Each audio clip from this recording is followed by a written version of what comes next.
खा जाता है, वो अनगढ़ पत्थर। और आम की गुठली अगर किसी माली के हाथ आ जाए, वैसे तो वो सड़ ही जाएगी ना, वो आम की गुठली पैरों के नीचे कुचली ही जाएगी ना। लेकिन अगर माली के हाथ लग गई तो माली उसको धरती की छाती में बो देगा, वो अंकुरित होगी, पेड़ बनेगी, फिर फल होंगे, सैकड़ों असंख्य गुठलियां उससे पैदा होंगी। तो भीतर बीज के वृक्ष कैसे निकलेगा जब किसी माली का हाथ मिलेगा। वैसे तो बीज कंकर है, कंकर के सिवा कुछ नहीं, लेकिन वो बीज वृक्ष बन जाता है जब कोई माली सहेज लेता है, जब कोई माली का हाथ लग जाता है। तो ये जीवन जो है, कैसे अद्भुत जीवन तराशा जा सकता है। मुझे स्मरण आया रविंद्रनाथ जो थे, वे टैगोर उनके चाचा थे अनविंद्रनाथ। उनके एक चित्रकार शिष्य थे जिनका नाम था रंगनाथ बोस। इतनी सुंदर भगवान कृष्ण की वो बनाकर लाए चित्र, और रविंद्रनाथ ने जब देखा तो वे तो कवि थे, वो चित्र देखकर मुग्ध हो गए। इतना सुंदर, जैसे भगवान अभी अभी बोल पड़ेंगे, इतना सुंदर एक एक कला छिटक छिटक कर प्रकट हो रही थी। तो लगा उनको तारीफ करूं, लेकिन रविंद्रनाथ चुप रहे, और अनविंद्रनाथ ने उसको उठाया, चित्र को फेंक दिया दरवाजे के बाहर। बोले ये बना कर लाए हो, तुमसे तो पटिए अच्छे हैं जो अच्छा चित्र बना लेते हैं। वो जो 2-2 कौड़ी के चित्र बेचते हैं ना कृष्ण जन्माष्टमी को, वो पटिए तुमसे अच्छे हैं। उठा के फेंक दिया बाहर। रविंद्रनाथ को लगा ये कितनी कठोरता है, ये क्या कर रहे हैं, इतने सुंदर चित्र को क्यों इन्होंने फेंक दिया। लगा उनको मैं बीच में बोलूं, फिर लगा नहीं, गुरु शिष्य का मामला है, मुझे बीच में नहीं बोलना चाहिए। रंगनाथ बोस अनविंदर जी के चरण छुए, चित्र उठा के चुपचाप निकल गए। 3 वर्ष तक नहीं लौटे, और अनविंदर जो थे वो अपने शिष्य के लिए व्याकुल हो गए। लोगों से पता कर रहे हैं मेरा शिष्य कहाँ है, याद में आंसू बहा रहे हैं, पता नहीं चला। 3 वर्ष बाद शिष्य लौट कर आया, फटे वस्त्र, पटिए जो फुटपाथों पे बैठ बैठ के चित्र बनाते हैं, उनके जैसे बुरे हाल, अस्त व्यस्त बाल, शरीर कृश काया, चेहरा काला पड़ गया। और आके गुरुदेव के चरणों में प्रणाम किया और कहा, गुरुदेव उस दिन आप अगर क्रोध न करते तो मेरे भीतर का चित्रकार जागृत न होता। 3 साल मैंने पटियों के साथ समय बिताया, उनके साथ सहज रहा, चित्रकार हूं, इस चित्रकार होने का अहंकार धुल गया, और अब जो प्रकट हुआ है वो मेरे भीतर की निजता।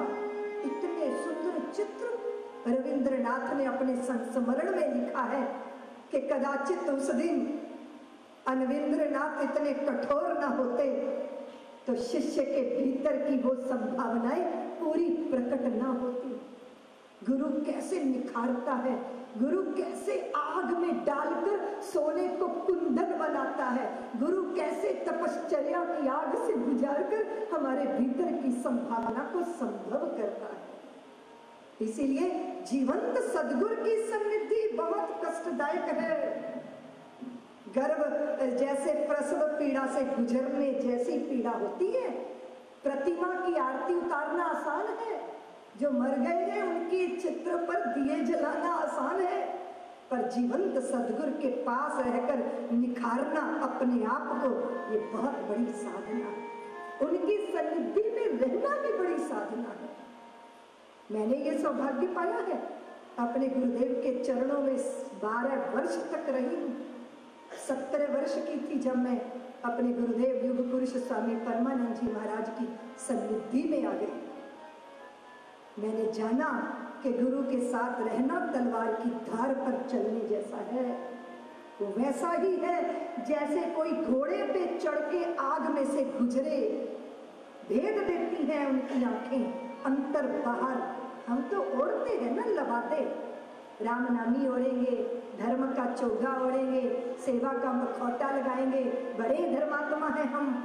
लेकिन गुरु की आंखें भेद जाती हैं कि तुम्हारी असलियत हम जानते हैं, तुम जो हो, और तुम्हारे भीतर की संभावनाओं को भी हम जानते हैं। वो अगर मिट्टी विट्टी सब हट जाए तो तुम्हारा हीरा चमक सकता है, तुम तराश सकते हो स्वयं को। इसलिए ये जो सद्गुरु की सन्निधि है, फिर सद्गुरु देते हैं नाम, नाम का दान, वो सूत्र देते हैं जिंदगी का। और यहाँ बहुत सुंदर बाबा ने नाम की महिमा गाई है, और हम भगवान के नाम का आश्रय लेकर बैठे हैं। इस कलयुग में नाम ही आधार है, जल आन है नाम। नाम की नौका पर चढ़कर भावों के भव सागर से पार हुआ जा सकता है। नाम की अद्भुत महिमा। आप कहोगे दीदी माँ नाम की क्या महिमा है? जिसके नाम का स्मरण करो उसके स्वभाव, उसका चरित्र वो भी चित्त में आ जाता है। आता है ना? दुश्मन का नाम याद कर लो जरा, और अपने प्रिय का नाम स्मरण करो जरा, हृदय के अंदर फुलझड़ियां छूटने लगती है ना, चेहरे पे मुस्कान आ जाती है। जिसको प्यार करते हो उसका नाम स्मरण होते ही चित्त के अंदर दिल में समा गया है कोई, रूह पे छा गया है कोई, आप ही आप रह गया है, मुझको मिटा गया है कोई। वो नाम का प्रभाव, वो नाम और नाम के प्रति तन्मयता। भारत के संतों ने इस नाम रस को पिया है। वो नानक के आंखों की खुमारी वो नाम की ही खुमारी है। मीरा के पगों का नृत्य वो नाम का ही प्रभाव है, और रस खान का ये चित्त का रस ये नाम का ही प्रभाव है। इसीलिए ये जो नाम है भगवान का नाम, नाम रस, ये रस है। परमात्मा रसो वैसा में रस स्वरूप है। हमारे यहाँ रसोई में भोजन बनता है ना, तो वो रस, रसोई में किचन में किचकिच होती है, रसोई में रस की निष्पत्ति होती है, और वो जो हम भोजन करते हैं उससे चित्त में रस। और ये रसना, ये जीवा क्या है? रसना बोलते हैं हिंदी में इसको, रसना। वो आर्टिफिशियल कोल्ड ड्रिंक की बात नहीं कर रही हूँ मैं, आई लव यू रसना वाला रसना नहीं। अब इस रसना से रस कैसे मिश्रित हो? जब हृदय में रस होगा तभी तो बाहर वाणी में रस आएगा, रोम रोम में रस कैसे आ सकता है? ये जो थोपी हुई मुस्कुराहटें हैं ये तो बहुत उथली है।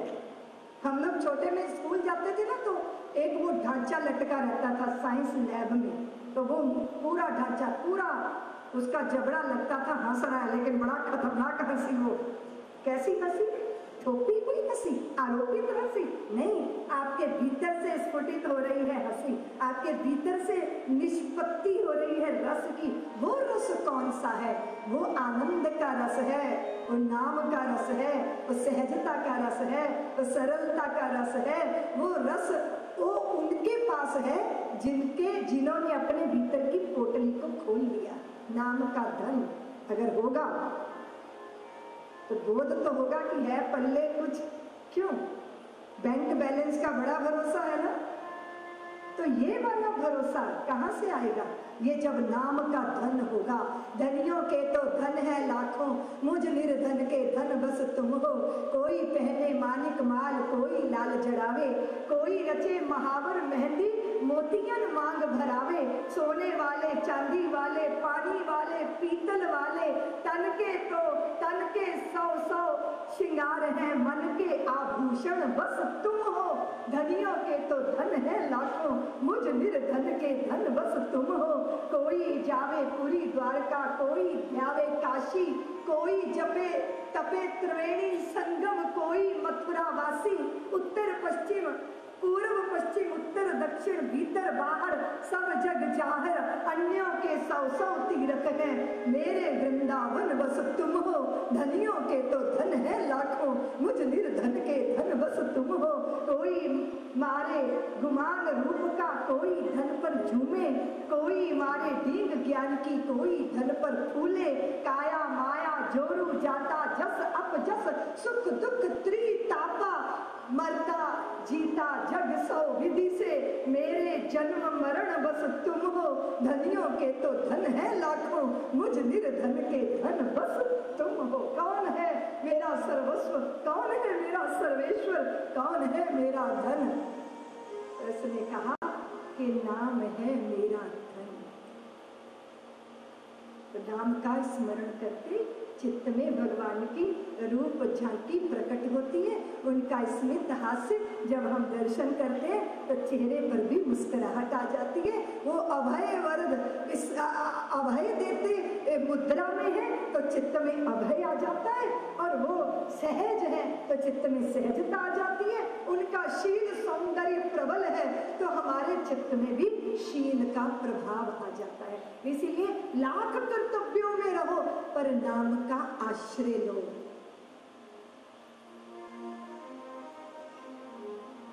कर्तव्यों के पिंजड़े में हो पर भगवान को पुकारते रहो। राम राम राम राम राम राम राम राम, तो तोते की तरह पुकारते नहीं, रोम रोम राम सिक्त हो जाए, राम स्नात हो जाए, राम की करुणा चित्त में प्रवाहित होने लग जाए। रोम रोम से प्रभु के नाम का स्मरण। संतों ने कहा, हे पिंजरे की ये मैना, भजन कर ले राम का। हे पिंजरे की ये मैना,